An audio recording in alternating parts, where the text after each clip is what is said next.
মহাযোগী শিৱ আৰু সুৰপতি ইন্দ্ৰই যা অহৰহ চৰণত সেৱা কৰি আছে, সেইজন পৰম ব্ৰহ্মই কলিত মনুষ্য আকৃতি ধাৰণ কৰি শংকৰদেৱৰ ৰূপে প্ৰকাশ কৰিছে। গাভৰু যুগত দৈৱকী নন্দন কৰিত কুটুম্ব ঘৰে, কৃষ্ণকে শংকৰ নামত ধৰিয়া জগত উদ্ধাৰ কৰে। যেতিয়া গোটেই পৃথিৱীৰ পাপচন্ন হ'ল, মানুহে স্বাৰ্থৰ কাৰণে বিভিন্ন দেৱ দেৱীৰ ওচৰত পশু পক্ষী বাদেও নৰহত্যা কৰিবলৈ ধৰিলে, কেৱল ভোগবিলাকত উন্নত হৈ ধনং দেহি পুত্ৰং দেহি ভাৰ্যং মনোৰমা দেহি সুখং দেহি স্বৰ্গং দেহি ইয়াতে লোকসমাজ ব্যস্ত হৈ পৰিল। ধৰণী কম্পিত হ'ল। বসুমতী দুখ মোচনৰ কাৰণে প্ৰভু সমন্ত নিজেই বৈকুণ্ঠ এৰি এই মৰ্ত্য ধামলৈ আহিব লগা হ'ল। এই হৈছে শ্ৰীমন্ত শংকৰ।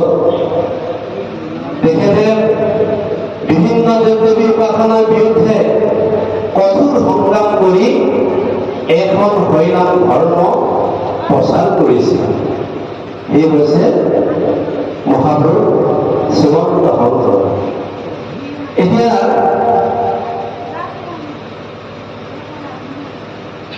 এই ভকত হ'বলৈ হ'লে আমাৰ কিছু গুণ লাগিব। বিশেষকৈ আমাৰ যুৱতীসকলে জানিবলগীয়া কথা আছে।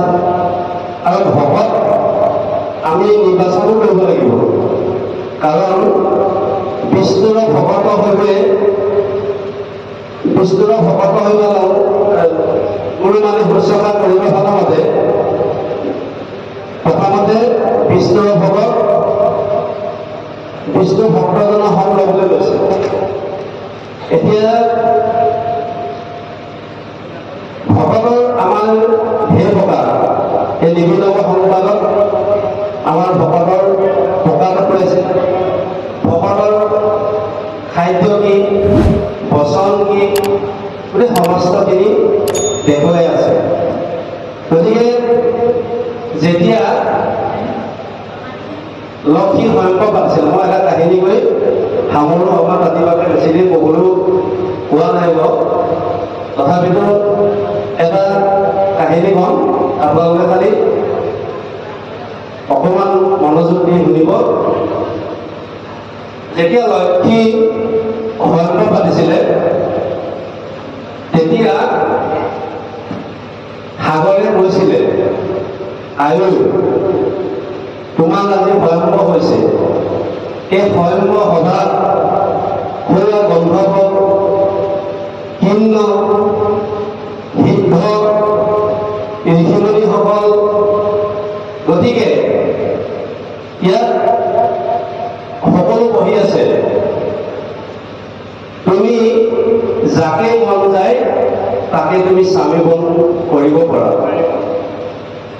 তুমি ৰূপ আৰু গুণ আৰু কুলৰ যিজনকে তুমি সৰ্বশ্ৰেষ্ঠ বুলি ভাবা, তেওঁকে তুমি স্বামীবন কৰিবা। আৰু তোমাৰ হাতত থকা এই উৎপল মালা থাকি তেওঁ ডিঙিত পিন্ধাই দি তুমি তেওঁক স্বামীবন কৰা। এইবুলি কোৱাৰ পাছত লক্ষীয়ে এমুৰৰ পৰা নিৰ্বাচন কৰিবলৈ ধৰিলে। প্ৰথমতে দুপাষাৰ লিখি লৈ দৃষ্টি নিক্ষেপ কৰিলে। দুপাষাৰ চাই ভাবিলে, আচৰন্ত দুপাষাৰ লিখি কপৰ ভাণ্ডাৰ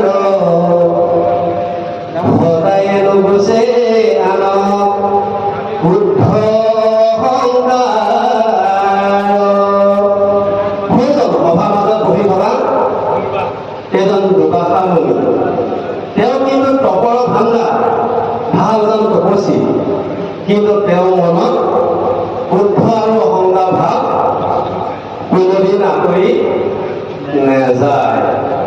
গতিকে এওঁক যদি মই স্বামীপণ কৰিব লগা হয়, কোনদিনাখনি বিনা কাৰণত তেওঁ অভিশাপ দি মোক ভস্ম কৰিব পাৰে। গতিকে তেওঁক স্বামীপণ নকৰি সভাৰ মাজত বহি থকা পৰশুৰামলৈ দৃষ্টি নিক্ষেপ কৰিলে। পৰশুৰামক চাই ভাবিলে, জানো দৈত্য শুক্ৰ গুৰু কৃষ্ণ। শুক্ৰাচাৰ্যলৈ চাই ভাবিলে, জানো দৈত্য শুক্ৰ গুৰু সুন্ত মহাজ্ঞানী, তথাপি নিৰন্ত সংগ লোভ বিষ্ণ প্ৰাণী। লোভিত কৰে নাহি মন্দ, যদি খাইবে নপাইলে গাইবে নিতে দণ্ড। শুক্ৰাচাৰ্য তেওঁ এজন দৈত্যসকলক থাকি থাকি তেওঁ লোভীয়া হৈছে। গতিকে এওঁক যদি ভালকে জুতি ফুটি যদি ভালকে যদি ৰন্ধন কৰি খুৱাব নোৱাৰে, তেতিয়াহ'লে লোহিত কৰে নাহি মন্দ কৰ্ম, জুতি খাইবে নাপাইলে নিতে লগাই দণ্ড। সদায় কাজিয়া কৰি থাকিব। আপোনালোকে জানে, আইসকলে বেছিকৈ জানে চাগে, কিছুমান বৰ খঙাল মানুহ থাকে নহয় আমাৰ মাজত, যে ভালকে যদি নিমখৰ বেছি হ'লে খংকীয়া হৈ যাব। গতিকে সেই লোভীয়া স্বামীকো তেওঁ মানে লোভীয়া পুৰুষকো তেওঁ স্বামীপণ নকৰিলে। নকৰি পৰশুৰামৰ পিনে চালে। পৰশুৰাম হৈছে মহাধৰ্মৱতী। তেওঁ কিন্তু প্ৰাণীৰ প্ৰতি কোনো দয়াভাৱ নাই। তেওঁ ক্ষত্ৰিয়ক দেখিবই নোৱাৰে। গতিকে তেওঁক যদি মই স্বামীপণ কৰিব লগা হয়, তেতিয়াহ'লে কোনদিনাখনি মই কোঠাৰ আঘাতত মৃত্যুবৰণ কৰিব লাগিব। ইয়াৰ এই লক্ষ্যকেইটাৰ পৰা আমাক ভকতৰ লক্ষ্যবিলাকৰ মানে এটা কিছু আমাৰ জানিবলগীয়া গুণ ৰখাইছে। তাৰপিছত শিৱপিনে চালে। শিৱপিনে চাই ভাবিলে, শংকৰ আচত আন কোনে পাৰে আখ, দিব্য গৃহবাৰী এৰি শ্মশানত বাস, ৰত্ন এৰি মুণ্ড ৰমা লাভ পিন্ধে গান্ধী, ইহান কবৰিলে মূৰ নাহি শান্তি। ভোজন সভাগত পঢ়ি আছে শিৱ। তেওঁ ৰত্নমালা এৰি তেওঁ মুণ্ডমালা পিন্ধে, কিন্তু দিব্য গৃহ এৰি তেওঁ শ্মশানত বাস কৰে। গতিকে এওঁৰ লগত যদি মই স্বামীপণ কৰিব লগা হয়, তেতিয়া মোৰো শ্মশানতে থাকিব লাগিব। গতিকে মোৰ কোনো সুখান্তি নহ'ব। সেই বুলি ভাবি মানে ব্ৰহ্মা পিনে চালে। ব্ৰহ্মা হৈছে কি হৈছে কামাতুৰা। তেওঁ নিজৰ তুহিতাকে মানে সৰস্বতী হৰণ কৰিবলৈ পোৱা নাজানো। গতিকে এনেকুৱা কামাতুৰা যদি মই স্বামীপণ কৰিব লগা হয়, তেতিয়াও মোৰ সুখান্তি নহ'ব। আপোনাৰ জানেতো কামাতুৰা মানুহৰ কেনেকুৱা অৱস্থা হয়। আইগৰাকী মানে আমাৰ যিবিলাক চলি আছে, এইবিলাকৰ পৰা আমাক উপদেশ দেখুৱাইছে। কাৰণ ভকত হ'লেও ভাল গুণী জ্ঞানী হ'লেও আমাৰ এইবিলাক যদি স্বভাৱ থাকি যায়। তাৰপিছত ইন্দ্ৰপিনে চালে। ইন্দ্ৰপিনে চাই ভাবিলে, ইন্দ্ৰক অধিৱেশনত কুন্তদেৱ ৰাজ তেখনে লৈ গৈ দৈত্য কাশীনন্দ ৰাজ বাৰে বাৰে নাৰায়ণে ধাপন্ন স্বৰ্গক পথেক পলায়ন কৰি ইহানৰ লগত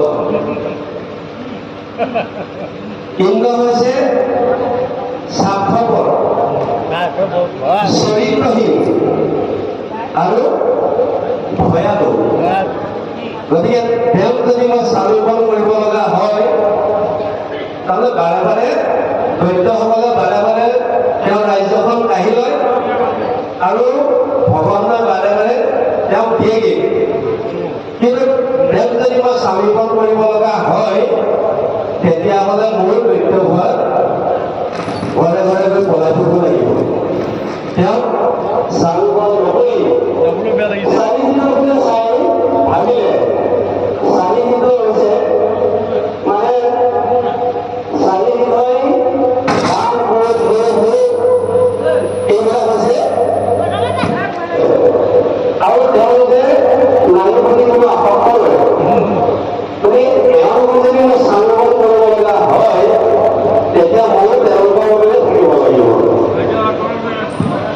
তাৰপিছত ওলাবলৈ চালে তেওঁকো স্বাৱলম্বন নকৰি অহাৰ মাজত ইয়াৰ মাজতো কিন্তু আইসকলৰ গাতো কিছু লক্ষণ থাকিব লাগিব যেতিয়া ৰাধিকাসকলৰ জয়ন্তীয়ে যেতিয়া গুৰুজনাই কৈছিলে তোমাৰ ভাগ্যত কি আছে মোক জনোৱা তেতিয়া কি কৈছিলে স্বামী তথা স্বামী যথা স্বামী যোগে ধ্যান স্বামীৰ কুশল বুলি নিশ্চিত আন যদি স্বামী মণ্ডকৰ্ম কৰে আচৰণ নিশ্চয়কৈ ভুলি থাক পৰিসন্দন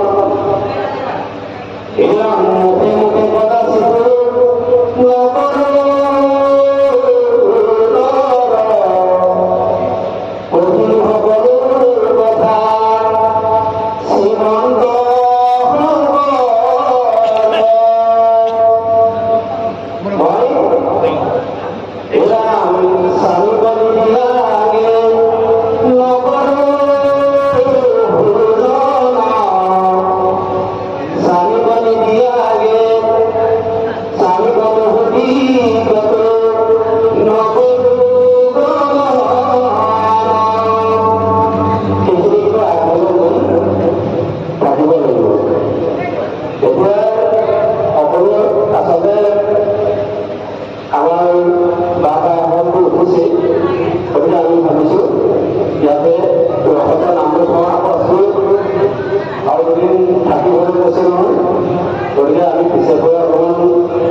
Kৃষ্ণ জয় জগদ্গুৰু শ্ৰীমন্ত